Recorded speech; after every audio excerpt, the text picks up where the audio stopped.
Okay, I'm Steve, and we're going to try this little YouTube experiment with our build of our 1958 Chevrolet Brookwood station wagon.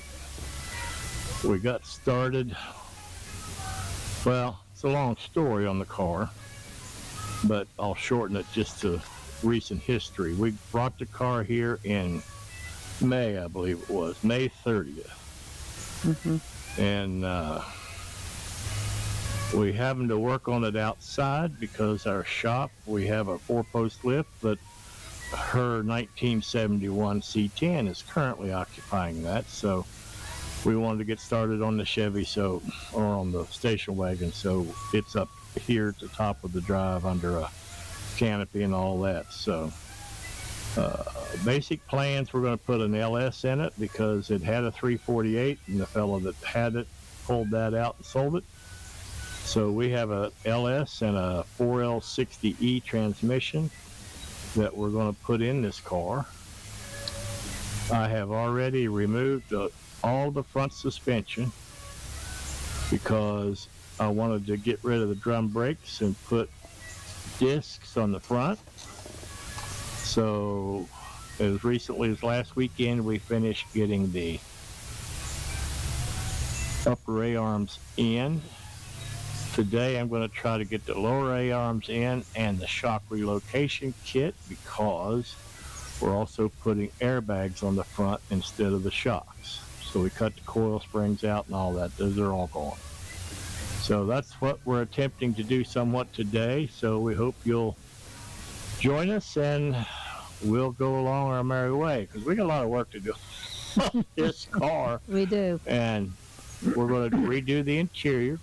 All the interior, we have a Honda Ridgeline's one of our everyday cars, and we like the seats and the dash setup of that. So we've got that whole setup. So we'll be working on that. I've got floor pans to put in the main cabin of the station wagon. I've got new brakes, booster, power brakes, and all that to put on the car. Well, we got a lot to do. Going to replace all the glass eventually and paint the car. It'll be two-tone. It'll be kind of a Brandywine, and I think it's vanilla cream it's called. It'll be a pretty car, I believe. We've already powder coated 2 of the rims. We're going from 14-inch rims to 15s on this car. And haven't bought the new tires yet, but we powder coated 2 of the rims. We'll show you those maybe here later in this video. But we appreciate it, and we are here. We'll be back shortly as I'm going to drill holes in the lower A-arms before we go over there and try to put those on. Howdy's going to help me. She's going to get up on her custom, what do we call it, top creeper. She bought, that's a funny story that we both bought one without the other one knowing it. And so they are both here, and she's going to use that today to help me. I have to run the all thread through the shock hole, and she'll have to grab that and do the things up there. So we'll get to that, and we appreciate your time. When this Brookwood came available, and I think this fell right, and they felt good to us. So we got out of the milk truck business back into the 58 Brookwood. I bought this car originally in 2009. And I lost motivation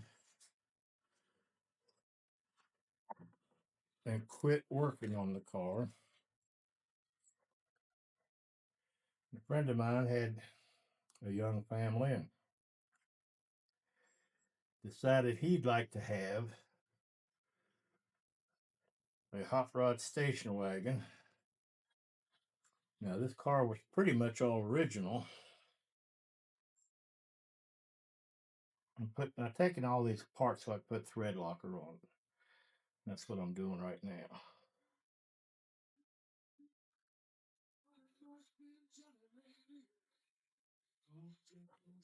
What do you need to do? I was looking for a split washer, but I've got this thread locker. I don't have one. Oh, we're okay. I think we're okay.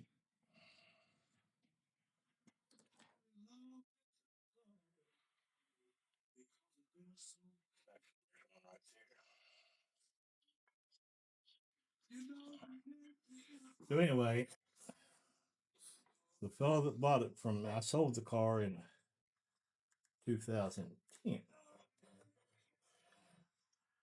to a fellow that had a young family. He was a young man. He passed away. He was like, I'm going to get this slightly wrong, probably. He was only like 40 or 42, something like that.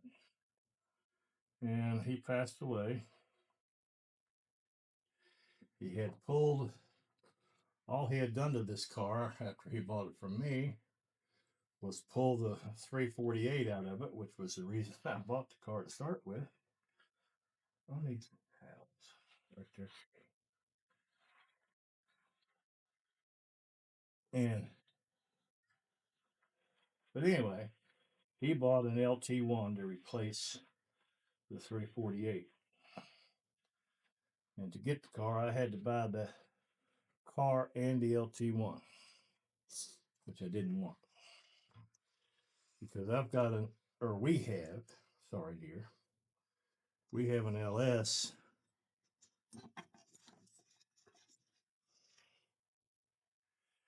And like I said, an LS with a 4L60E transmission that we were going to use in the Dipco.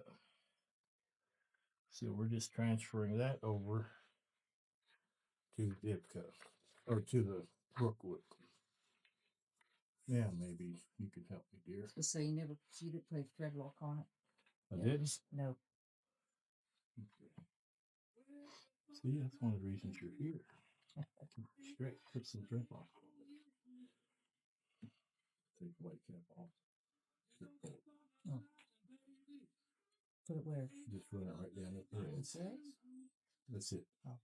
Well, it comes out fast, doesn't it? Yeah, it does. Okay.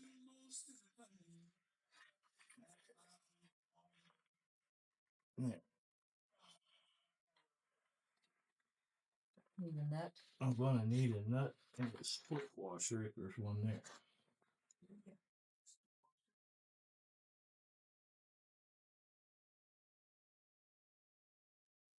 And a nut. Okay.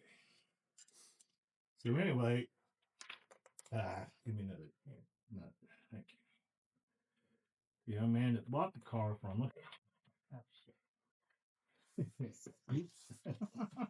Oh shoot. You didn't hear me say that. He bought.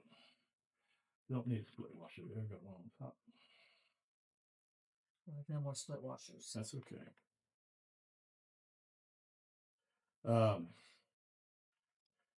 So the young man had bought the car. He passed away, believe it or not. He was only like 42 when he passed away.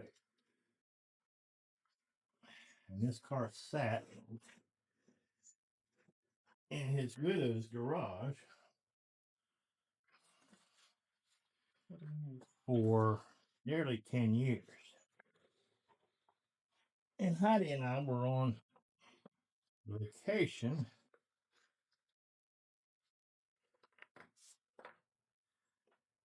And in the midst of buying a second Dipco, try to keep that little dream alive. And got a phone call from the gentleman's brother who had originally bought the car. Wanted to know how much his brother had paid for the car. Of course, I couldn't remember. So anyway. Need split washer? No. Okay. Anyway,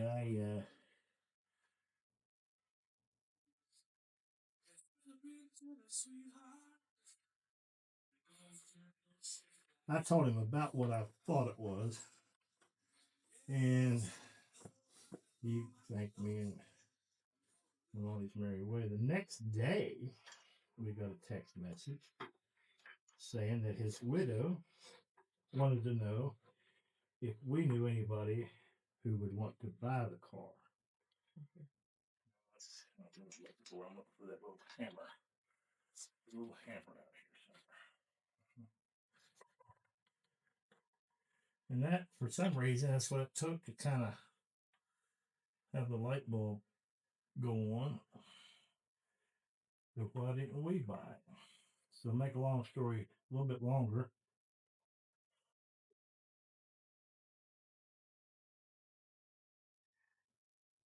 We came home a couple days early.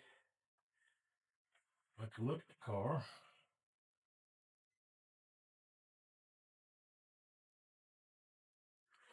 And ended up buying it back. And then it took us about 6 weeks to get it all back down here. So that's the saga of our reacquiring this Brookwood wagon.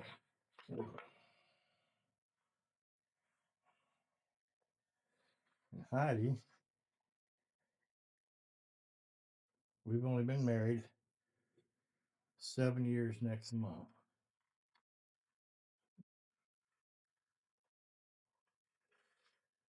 And she has just been a dream for me. This is some footage that we found, or I found, that we shot about a year ago when we just did start working on the 58. It had just gotten here, and we took the coil springs out of it, put airbags on the front of it, moved the shock. We relocated the shocks, and so we'll be running airbags on the front, and we're changing it over from drum brakes to disc brakes. Now that turned into quite a saga, taking the drums off of there and replacing them with discs. We've gone from 14-inch tire wheels to 15s. Just a lot of little things like that. So we had some issues. I did not realize that the 1958 was a 1-year only spindle. The X frames, this is an X frame, were 58 to 64. The spindles, from my understanding, from 59 to 64 are the same. The 58 is a 1-year only spindle, and I think it's the bore size, I believe. So anyway, trying to chase those down. We've got 2 good 58 spindles on here now, and we got all that taken care of. Heidi was a big help. She ran the floor jack in this footage here, but she was very helpful when you relocate when you put the airbags in here. We put new A-arms, lower A-arms, and airbags on this thing, and you have to run a piece of all thread up through the shock mount where the shock mount used to be. She grabbed that and bolted that up from the outside, and we put the shock relocation kit in there, and we finally got everything with 15-inch wheels on the front. So we're going to do the same thing on the back, go from 14s to 15s, put new trailing arms on the back and airbags on the back. So once we do that, we should be in pretty good shape.